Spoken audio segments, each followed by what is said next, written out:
أعوذ بالله من الشيطان الرجيم.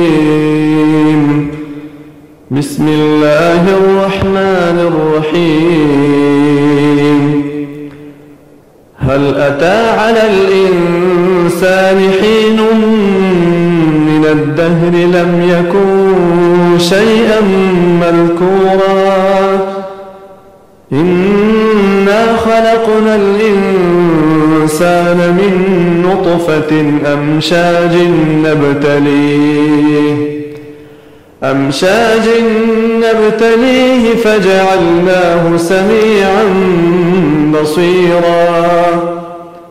إنا هديناه السبيل إما شاكرا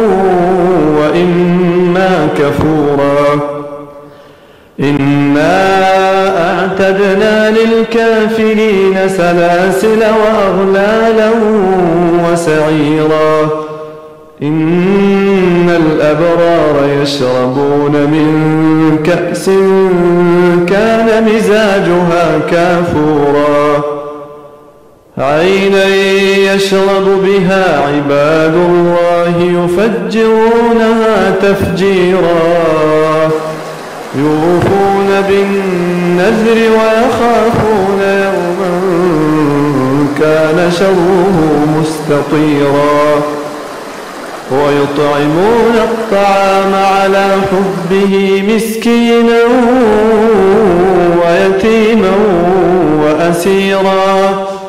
إنما نطعمكم لوجه الله لا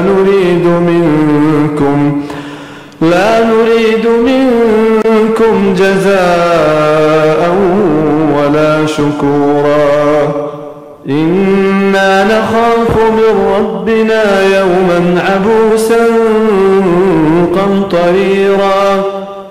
فوقاهم الله شر ذلك اليوم ولقاهم نضرة وسرورا وجزاهم بما صبروا جنة وحريرا متكئين فيها على الأرائك لا يرون فيها شمسا ولا زمهريرا ودانية عليهم ظلالها وذللت قطوفها تذليلا ويطاف عليهم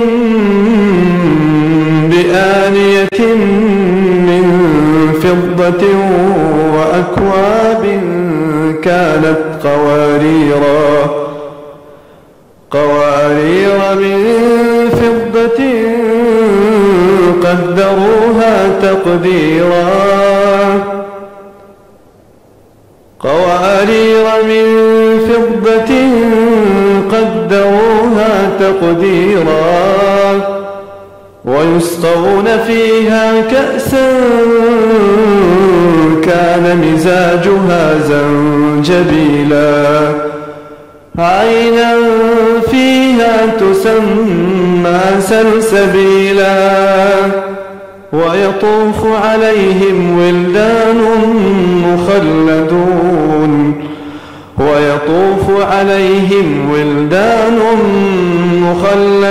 إذا رأيتهم حسبتهم لؤلؤا منثورا وإذا رأيت ثم رأيت نعيما وملكا كبيرا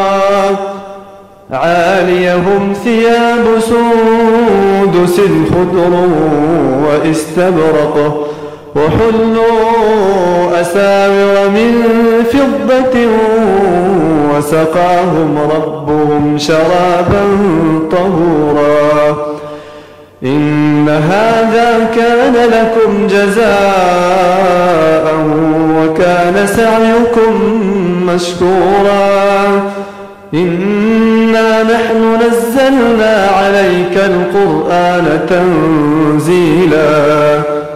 فاصبر لحكم ربك ولا تطع منهم آثما أو كفورا واذكر اسم ربك بكرة وأصيلا. وأصيلا واذكر اسم ربك بكرة وأصيلا ومن الليل فاسجد له وسبحه ليلا طويلا إن هؤلاء يحبون العاجلة ويذرون وراءهم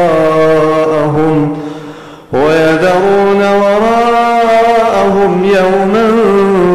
ثقيلا نحن خلقناهم وشددنا أسرهم وإذا شئنا بدلنا أمثالهم تبديلا إن هذه تذكرة فمن شاء اتخذ